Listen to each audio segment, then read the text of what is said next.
인간의 행동을 진단하기 위해 사용되는 방법 중 기능적 분석이라는 것이 있습니다.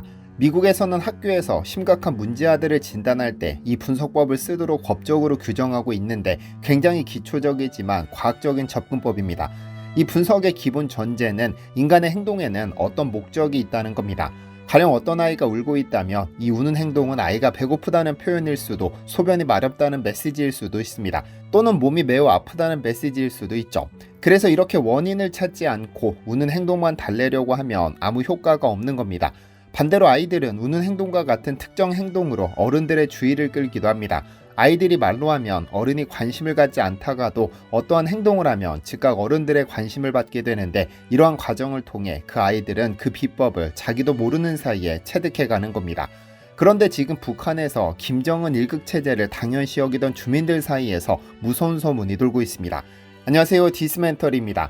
올 초 일본 산케이 신문은 중국의 북한 노동자 관련 특정 보도를 내보냈습니다. 보도에 따르면 중국 지린성의 여러 공장에서 강제노역과 노예노동에 내몰려온 수천 명 북한 노동자들이 인근 체불에 항의하여 대규모 파업을 벌이고 폭동을 일으켰는데요. 그런데 이 폭동의 원인이 약 4년치 임금을 전쟁 준비자금 명목으로 북한에 홀딱 넘어가 버렸기 때문입니다. 체불된 임금이 160억 원에 달하는 것으로 알려졌죠. 노동자들은 공장 내 북한 간부를 인질로 삼고 화염병을 던지며 저항할 정도로 과격했는데, 이 과정에서 재정 담당 부대표는 처벌을 당할지도 모른다는 공포에 스스로 목숨을 끊었다고 하죠. 관련 내용은 아래에서 조금 더 자세히 다루도록 하겠습니다. 오랜 과거, 그러니까 한반도가 반으로 나뉜 지 얼마 지나지 않았을 때는 서로의 정보를 일절 차단함과 동시에 냉정하고 공격적인 태도로 일관했지만, 점차 시간이 흐르면서 대한민국에서 북한의 모습을 살피는 것은 일상이 됐습니다. 북한 주민들이 사는 모습을 보고 그들의 뉴스를 듣고 원하면 유튜브를 통해 북한 곳곳을 여행할 수도 있죠. 뿐만 아니라 북한을 탈출한 탈북자가 한국의 정치인이 되고, 방송에서 북한에 살던 시절을 이야기하는 남한과는 달리 북한은 여전히 단단히 자물쇠를 채우고 그들이 보여주고 싶은 것만 보여주며 사상을 통제하고 있습니다. 그러면서 북한이 세상에서 가장 행복한 나라다, 남조선은 너무 가난해 밥조차 제대로 먹지 못한다, 또는 미국의 노예가 되었다 등등의 메시지를 끊임없이 내보내죠. 다만 북한 정권이 이를 철저하게 숨기다 보니 북한 주민들만 이 사실을 모르고 있었던 겁니다. 그래서 북한이 가장 두려워하는 것이 북한 주민들 귀에 직접 들어가는 대남방송, 그리고 한국인들의 생활상을 그대로 보여주는 드라마입니다. 하지만 아무리 철저한 북한에서도 밀려드는 정보를 막아내기엔 역부족일 겁니다. 숨기고 싶었던 진실이 조금씩 그들 속에 스며들고 있으니까요. 위에서 인간의 행동에는 반드시 목적이 있기 마련이라고 말씀드렸는데, 북한이 지금, 아니 30여 년 전부터 전 세계에 보내는 메시지는 뚜렷합니다. 하나, 우리에게 돈과 먹을 것을 달라. 둘, 인권 문제를 비롯해 우리 체제에 간섭하지 말라. 이 두 가지인데, 1993년 3월 12일 북한은 핵확산 방지 조약에서 탈퇴한다고 선언하며 본격적으로 이 메시지를 내보내기 시작했습니다. 미국은 북한을 다시 끌어들이기 위해 수차례 협상을 했지만 합의점을 찾지 못했고, 한때 한반도에는 전쟁 위기까지 감돌았습니다. 이듬해 지미 카터 전 미국 대통령의 방북과 김일성 회담 및 적극적 중재로 북미 대화가 진행되고 10월 21일 양국의 기본 합의서가 채택됩니다. 이로써 1차 북핵 위기는 일단락됐죠. 그런데 NPT 탈퇴로 북한은 저 두 가지를 모두 얻었습니다. 그러다 해가 갈수록 미국의 지원이 줄기 시작하자 위대한 김정일 동지에 대한 존경 때문에 미국이 식량을 주는 것이라고 믿었던 군부와 주민들 사이에 슬슬 의심의 싹이 생겨나기 시작하죠. 그때부터 김정은의 아버지 김정일은 특이한 행동을 보입니다. 군 시찰을 나갈 때마다 시찰 대상 부대의 모든 군인들에게 먼저 무장 해제를 시킨다는 것이죠. 폭동이 두려운 겁니다. 군부 또는 주민 폭동은 김정일이 가장 두려워할 수밖에 없습니다. 왜냐하면 독재국가의 지도자들은 대부분 폭동으로 말년이 끔찍했으니까요. 대다수의 북한 사람들은 우리도 굶고 있지만 남한은 하루에도 수백 명씩 굶어 죽는다고 알고 있기 때문에 폭동을 일으키지 않았지만, 이제는 북한 주민의 상당수가 알고 있습니다. 남한은 생각했던 것보다 훨씬 잘 먹고 산다는 점을 말이죠. 이에 북한은 또 다른 묘수가 필요했고 미국을 다시 한번 이용하기로 합니다. 핵무기를 만들겠다고 위협한 것이죠. 이런 극단적인 방법을 쓰면 미국이 원조를 늘릴 것 같았지만 미국은 넘어가지 않았고 오히려 대북 제재를 강화했습니다. 그래서 북한은 폭동을 잠재울 방책으로 미국과의 전면전이라는 위험 상황을 주지시키기 시작했죠. 주민들의 애국심을 고취시켜 폭동을 잠재우기로 한 겁니다. 그리고 얼마 전까지는 이 전략이 꽤나 잘 먹혀들었습니다만 올 초 북한 역사상 처음으로 폭동이 일어난 겁니다. 그것도 중국에서 말이죠. 여러 보도자료에 따르면 중국 지린성의 여러 공장에 파견된 북한 노동자 약 2,000명은 지난 1월 자신들의 4년치 임금 약 161억 원이 북한의 전쟁준비자금 명목으로 송금된 사실을 확인하고 엄청난 충격을 받았습니다.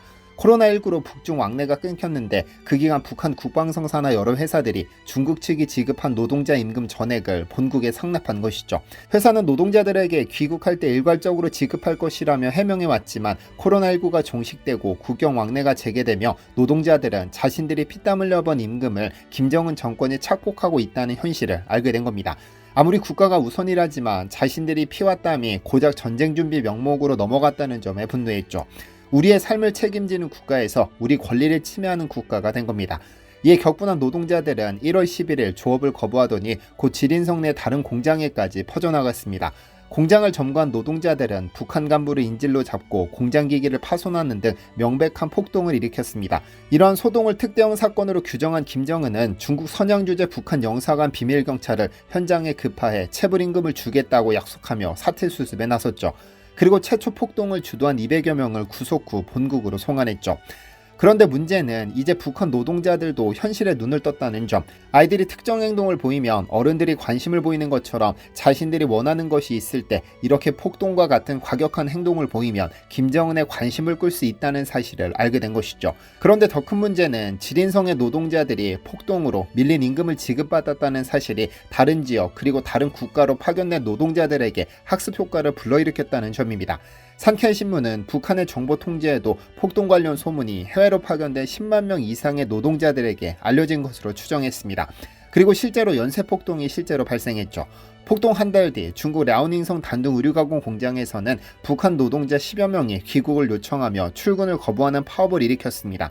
코로나19로 귀국이 연기된 것에 대해 북한이 30세 이상은 전원 귀국이라는 방침을 이행하지 않자 여기에 반발한 것이죠.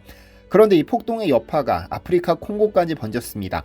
콩고 공화국 건설 현장에 파견된 북한 노동자 수십 명이 귀국 연장에 반발하며 폭동을 일으킨 겁니다.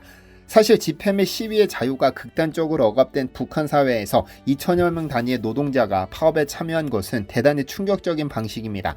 그래서 일부 전문가들은 북한판 노동운동이 시작됐다고 보고 있죠. 왜냐하면 노동자들이 북한 당국의 손해를 직접 책임지라고 요구했으며 추가 노동으로 임금을 회복하려고 하는 대신 당국이 자신들의 정당한 권리를 침해함을 느끼고 시정을 요구했으니까요. 그런데 여기서 중요하게 볼 대목이 있습니다. 이 폭동을 일으킨 주범이 소위 30대 장마당 세대라는 점입니다. 최근 사회적으로 MZ세대와 기성세대와의 갈등이 부각되고 있는데 이 갈등은 그 어느 시대의 갈등보다 깊습니다. 기성세대는 MZ세대의 통통 튀는 행동을 이해하지 못하고 MZ세대는 기성세대의 꼰대스러움을 이해하지 못하죠. 이러한 세대 갈등은 저기 위쪽 북한에도 존재합니다. 남한에 MZ세대가 있다면 북한에는 장마당 세대가 있으니까요. 전통적으로 북한은 세대별 정체성을 가르는 기준을 항일혁명이나 한국전쟁, 사회주의 대중운동의 변화와 같은 20, 30대에 겪은 역사적 경험의 관점에서 혁명 1세대에서 4세대로 구분했습니다. 혁명 1세대는 일제강점기 김일성을 따라 빨치산 활동을 주도했던 북한의 건국 주역을, 혁명 2세대는 스스로 미제국주의를 상대로 승리한 주역으로 생각하는 세대로 1950년대 전후복구를 이끌었던 주역을, 혁명 3세대는 북한의 공업화와 일시적 경제부흥기를 경험한 세대를, 마지막으로 혁명 4세대는 1960년대 이후 태어나 북한의 정치 경제적 안정기에 성장한 세대를 지칭합니다. 그런데 4세대 이후부터 북한에 큰 문제가 발생합니다. 왜냐하면 그들은 1990년대 고난의 행군을 겪었으니까요. 1990년대 소련 붕괴와 고난의 행군으로 인한 경제위기로 북한이 자랑하던 무상배급, 무상치료, 무상교육의 사회주의 시스템이 붕괴하면서 개인이 국가의 도움 없이 스스로 생존해야 하는 환경에 그대로 노출된 겁니다. 북한 주민들은 생존을 위해 자생적으로 형성된 장마당에서 소규모 물자거래나 상행위를 통해 생계를 이어가게 됐는데요. 4세대 이후에 5세대를 지칭하는 정식 용어는 발표되지 않았지만 이 시기에 출생하거나 아동기를 보낸 지금의 20, 30대 청년들이 북한의 5세대, 소위 장마당 세대라고 부릅니다. 북한의 시장화가 발달하면서 집단의 이익이나 가치보다 개인의 부를 중시하거나 자신의 생존을 국가에 맡기지 않고 자신의 운명을 체제에 걸지 않는 성향을 보이는 장마당 세대는 성장기부터 자연스럽게 시장경제 체제에 눈을 떴습니다. 문제는 북한 사회의 변화를 주도하는 이 장마당 세대가 최근 남한 문화를 가장 빨리 경험하고 있다는 점. 장마당을 통해 유입되는 남한 문화를 가장 빨리, 가장 많이 흡수하는 이들이 북한 정권에게는 상당한 위험 요소가 아닐 수 없죠. 그런데 김정은이 가장 두려워하는 역사상 첫 폭동이 이 30대 장마당 세대에서 발생한 겁니다. 그래서 200여 명을 북한으로 송환해 사형에 처하거나 탄광으로 보낸 것으로 전해졌습니다. 그렇다면 도대체 북한은 왜 노동자들을 해외로 파견해 긁어부스럼을 만들었을까요? 여기에도 물론 이유가 있습니다. 잘 아시다시피 북한은 자력갱생을 목표로 내세우고 있지만 1차 산업부터 2차 산업까지 모든 기반이 전무하다시피 할 뿐 아니라 물류를 운송할 도로, 항만, 공항 등 모든 인프라가 엉망입니다. 그래서 국내에서 생산되는 상품으로 수요를 절대 충당할 수 없습니다. 그래서 외부로부터 자원을 수입해야 하는데 북한 내수 시장은 관리가 되지 않기 때문에 북한의 화폐는 아무런 가치가 없어 외화가 필요합니다. 그런데 북한이 만드는 물건은 수출도 되지 않고 품질이 조악해 사는 나라도 없어 쉽지 않은 상황. 그래서 북한은 체제 유지를 위한 외화벌이를 위해 편법을 쓰기 시작했는데, 하나는 해커들을 양성해 불법으로 자금을 훔치는 방법, 또 하나는 외국에 노동자를 보내 깨끗한 외화를 벌어오는 겁니다. 이 중 불법으로 훔친 돈은 핵실험 후 북한에 대한 고강도 제재가 통과되어 거의 불가능한 상황입니다. 그래서 선택한 것이 노동자들을 해외로 파견하는 겁니다. 중국을 비롯 러시아, 쿠웨이트, 콩고 등에 10만 명가량의 노동자를 파견해왔죠. 유엔 안보리가 2016년부터 대북 제재를 통해 신규 노동자 파견 제한과 기존 노동자 전원 송환을 요청했지만 북한은 여러 편법을 써 제재를 우회하고 있습니다. 그만큼 해외 노동자의 외화벌이가 김정은의 통치 자금에 중요하다는 의미죠. 그러나 이렇게 파견된 노동자들은 거의 노예 수준입니다. 주말도 없이 매일 16시간씩 중노동에 내몰리고 한 달에 하루가량 쉽니다. 위험한 작업 현장에 투입되지만 기초적인 의료 혜택도 없을 뿐 아니라 받는 임금의 90% 이상을 노동당과 간부들에게 상납합니다. 그리고 약 40만 원가량을 손에 쥐게 된다고 하죠. 그래서 국제인권단체들은 북한의 해외 노동자들을 노예노동으로, 그들을 국가의 노예로 규정하고 있기도 합니다. 그간 통일의 기반을 얻으려 위협도 해보고 경제제대도 해보고 평화협력도 해보고 평화회담까지 가용한 모든 수단을 동원했으나 북한의 미사일 도발로 모두 헛수고였음이 드러났습니다. 그러나 이제 강요하지도 위협하지도 않았지만 문화의 힘은 장마당 세대를 포함 북한 곳곳에 침투해 북한 젊은이들의 사상을 자극하고 있습니다. 그리고 그 장마당 세대가 역사상 처음으로 북한판 노동운동에 불을 지폈는데요. 총과 칼로 무너뜨리지 못했던 견고한 북한의 체제가 이번에는 어떤 결말을 맞이할까요? 시청해주셔서 감사합니다. 디시멘터리에서는 여러분의 제보를 기다립니다. 제 채널에서 다뤘으면 좋겠는 뉴스 또는 널리 알려졌으면 하는 영상은 디시멘터리 네이버.com으로 보내주시면 소중히 제작하겠습니다. 시청해주셔서 감사합니다.